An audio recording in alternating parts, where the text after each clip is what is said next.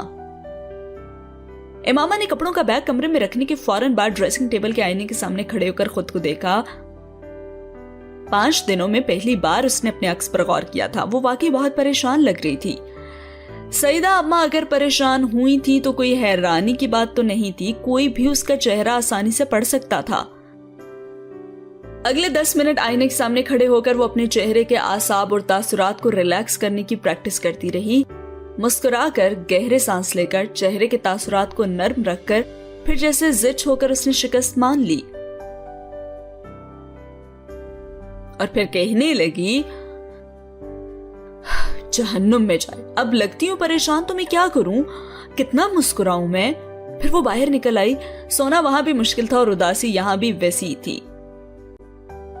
ارے بیٹا اتنی چپ تم پہلے تو کبھی نہیں رہی، اب کیا ہو گیا ہے تمہیں؟ اگلی شام تک سعیدہ اماں حقیقتاً فکر مند ہو چکی تھی، حالانکہ اس دن صبح سالار سے اس کی بات بھی ہوئی تھی۔ ارے بیٹا مجھے تو لگتا ہے تم سالار کے ساتھ خوش نہیں ہو۔ ارے ٹھیک سے بتاؤ نا، تم سالار کے ساتھ خوش تو ہو نا؟ وہ تشویش سے پوچھ رہی تھی اور وہ ان کا چہرہ دیکھنے لگی۔ اداسی بری طرح بڑی تھی۔ مسئلہ خوشی کا نہیں تھا، مسئلہ یہ بھی نہیں تھا کہ وہ اس کے ساتھ خوش ہے یا نہیں، بات صرف اس کے ساتھ رہنے کی تھی، خوش یا اداس جیسے بھی، لیکن اس کے ساتھ ہی۔ اس نے سعیدہ اماں کو جواب دینے کے بجائے موضوع بدل دیا تھا۔ 2 دن وہاں رہ کر وہ پھر اسی بے چینی کے عالم میں واپس آ گئی۔ لیکن تم نے تو کہا تھا کہ تم میرے آنے تک وہیں رہو گی۔ سالار اس کی واپسی پر حیران ہوا تھا۔ تو میری مرضی، وہ کچھ اور کہنا چاہتی تھی لیکن معلوم نہیں اس نے یہ کیوں کہا۔ اوکے، وہ جواب پر حیران ہوا تھا لیکن اس نے کوئی مزید سوال نہیں کیا۔ مجھے نیو یارک سے ورکشاپ کے ختم ہونے کے بعد یہیں سے 2 ہفتے کے لیے کینیڈا بھی جانا ہے۔ سالار نے اسے اگلی خبر سنائی اور اس کی سمجھ میں نہیں آیا۔ کیا مطلب؟ ایکچولی وہ کولیگ جو مونٹریال والی کانفرنس اٹینڈ کر رہا تھا، اسے کوئی میڈیکل ایمرجنسی ہوگی اور فوری طور پر مجھے وہ کانفرنس میں جانے کے لیے کہا گیا ہے، کیونکہ میرے پاس بھی ویزا ہے اور میں قریب بھی ہوں۔ وہ صدمے سے بول ہی نہیں سکی۔ 2 ہفتے اور باہر ٹھہرنے کا مطلب کہ وہ عید کے 1 ہفتے کے بعد واپس پاکستان آتا۔ ہیلو، سالار نے اس کی لمبی خاموشی پر لائن پر اس کی موجودگی چیک کی۔ یعنی تم عید کے بعد آؤ گے؟ اس نے اپنے لہجے کی مایوسی پر قابو کرتے ہوئے سالار کو یاد دلانے کی کوشش کی کہ عید قریب ہے۔ ہاں، یک حرفی جواب آیا، یقیناً اسے یاد تھا۔ اور میں عید پر کیا کروں گی سالار؟ اس کی سمجھ میں نہیں آ رہا تھا کہ اس سے کیا بات کرے۔ مایوسی کی انتہا تھی جس کا وہ اس وقت شکار ہو رہی تھی۔ 1 ہفتے کا انتظار 3 ہفتوں میں تبدیل ہو گیا تھا، اور 3 ہفتوں کے لیے اسے اس اپارٹمنٹ میں اکیلے رہنا اسے سالار پہ یقیناً غصہ آنے لگا تھا۔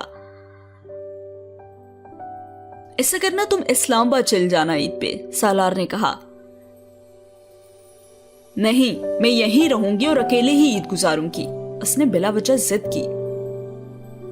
ٹھیک ہے، پھر یہیں رہ لینا، سالار نے بآسانی گھٹنے ٹیک دیے۔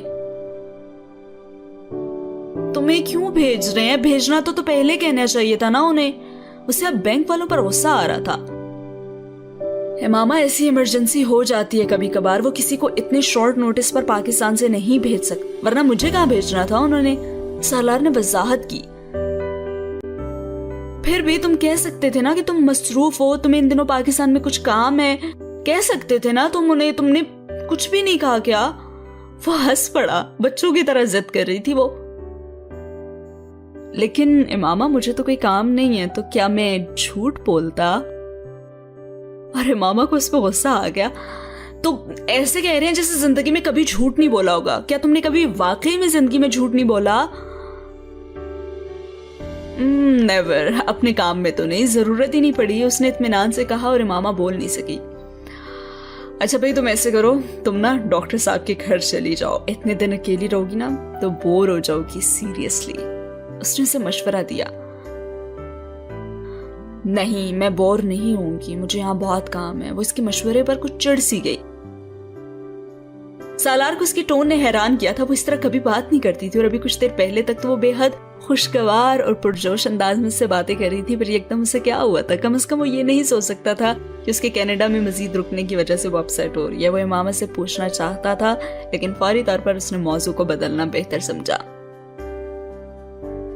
اکثر شاید ایک بہت چھوٹا لفظ تھا اس کیفیت کے لیے جو اس وقت وہ محسوس کر رہی تھی. وہ بے حد غم اور غصے میں تھی. اسے یہ ایکسٹینشن دھوکا لگ رہا تھا. آخر وہ اسے 4 ہفتے کا کہہ کر تو باہر نہیں گیا تھا نا. سوال یہ تھا کہ اگر 4 ہفتے کا بھی کہہ کر جاتا تو اسے کیا اعتراض ہونا تھا؟ اس نے تب بھی اسے اسی طرح خوشی خوشی روانہ کر دینا تھا یا اندازہ لگائے بغیر کہ وہ بعد میں ان 30 دنوں کے ایک ایک گھنٹے کو گنے گی. اور وہ پھر سوچنے لگی, ہاں میں اب اسے ای میل بھی نہیں کروں گی, نہ ہی کال کروں گی, نہ ہی اس سے پوچھوں گی کہ اسے کب آنا ہے اور کب نہیں. آتا ہے تو آئے, نہیں تو نہ آئے, جہنم میں جائے, میرا ہی قصور ہے نا. بار بار اس سے نہ پوچھتی تو وہ اس طرح نہ کرتا میرے ساتھ. اس رات بستر میں لیٹے ہوئے بے حد رنجیدگی کے عالم میں ان تمام چیزوں کی فہرست بنا رہی تھی جن میں اب اسے سالار کی نافرمانی کرنی تھی, اور بستر پر لیٹے چھت کو گھورتے ہوئے اس کی فہرست اب بھی 255 انٹریز تک پہنچی تھی کہ اسے بیٹھ کے بالکل اوپر چھت پر چھپکلی نظر آئی اور وہ اٹھ کر بیٹھ گئی. اکیلا گھر اور چھپکلی, یہ فی الحال اس کے لیے بدترین تھا. وہ چھپکلی کو دیکھتی بیڈ سے اٹھ کر صوفے پر چلی گئی اور اسے پھر سے سالار پر غصہ آنے لگا تھا. بیچارہ, ایک چھوٹی سی چھپکلی 2 ہفتے پہلے اپارٹمنٹ میں نمودار ہوئی تھی اور وہ بھی سیدھا ان کے بیڈ روم میں. شاید کسی دن ٹیرس کا دروازہ کھلا رہنے کی وجہ سے وہ اندر آ گئی تھی اور وہ سب بیڈ سائڈ ٹیبل لیمپ آن کیے رات کو ناول پڑھ رہی تھی جو بے حد دلچسپ موڈ پر تھا. جب بستر میں نیم دراز کی اپنی ٹانگیں سکیڑے ہوئے اس کی نظریں اچانک چھت پر اپنے بیڈ کے بالکل اوپر موجود چھپکلی پر پڑی. ایک لمحے کے لیے تو اسے وہم لگا. اس نے کمرے کی لائٹ آن کر کے دیکھا تو واقعی وہاں پہ چھپکلی تھی اور سالار برابر والے بستر میں گہری نیند سو رہا تھا. وہ عام حالات میں کبھی اسے نہ جگاتی, لیکن یہ عام حالات نہیں تھے. اس نے اوندے لیٹے ہوئے سالار کا کندھا جھنجھوڑا. سالار, سالار, اس کی آواز پر نیند میں ہڑبڑایا. کیا ہوا؟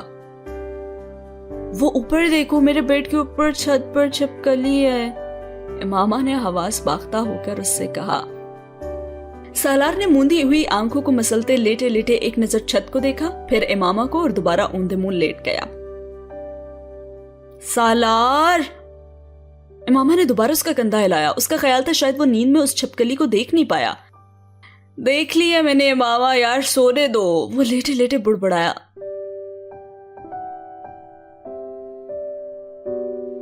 ارے دیکھ لیا تو کچھ کرو نا اس کا. وہ اس کی بے توجہی پر ناراض ہوئی. چلی جائے گی خود ہی, تم لائٹ آف کر کے سو جاؤ. وہ پھر بڑبڑایا. ارے میں کیسے سو جاؤں, وہ مجھے دیکھ رہی ہے. اس کی خفگی بڑی. لائٹ بند کر دو, تم اسے دیکھو نہ وہ تمہیں دیکھے. یار, اسے اس مشورے پہ بے حد غصہ آیا. اچھا تم میرے لیے ایک چھپکلی تک نہیں مار سکتے؟ میں رات کے 2:30 بجے چھپکلی نہیں مار سکتا. Just ignore it. میں نہیں کر سکتی اگنور. یہ اگر گرے تو سیدھا میری ٹانگوں پر گرے گی. اس نے چھت کو دیکھتے ہوئے بے بسی سے کہا, اور وہ واقعی اس کی ٹانگوں پر ہی گرتی. اچھا یار, میں تمہاری سائڈ پر آ جاتا ہوں, تم میری سائڈ پر آ جاؤ. وہ کروٹ لیتے کہتا ہوا اسی طرح اس کی سائڈ پر چلا گیا, اور وہ اس کے ایثار سے زیادہ اس کی دلیری سے متاثر ہوئی تھی. کمرے کی بڑی لائٹ دوبارہ بند کرتے ہوئے اپنا ناول لیے سالار کا بیڈ سائڈ ٹیبل لیمپ آن کر کے اس کے بستر میں بیٹھ گئی تھی. سالار تب تک اسی طرح اوندے منہ لیٹے لیٹے اس کا سائڈ لیمپ آف کر چکا تھا.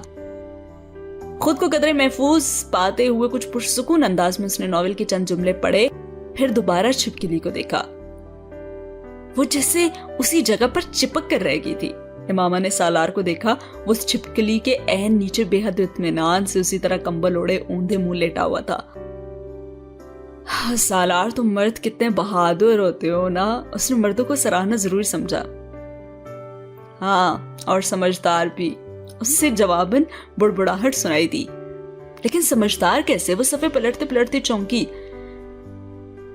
وہ اس لیے کہ چھپکلی گرتی تمہارے بیڈ پر لیکن بھاگتی میرے بیڈ کی طرف. دیکھو نا, اس کا منہ میرے بیڈ کی طرف ہے.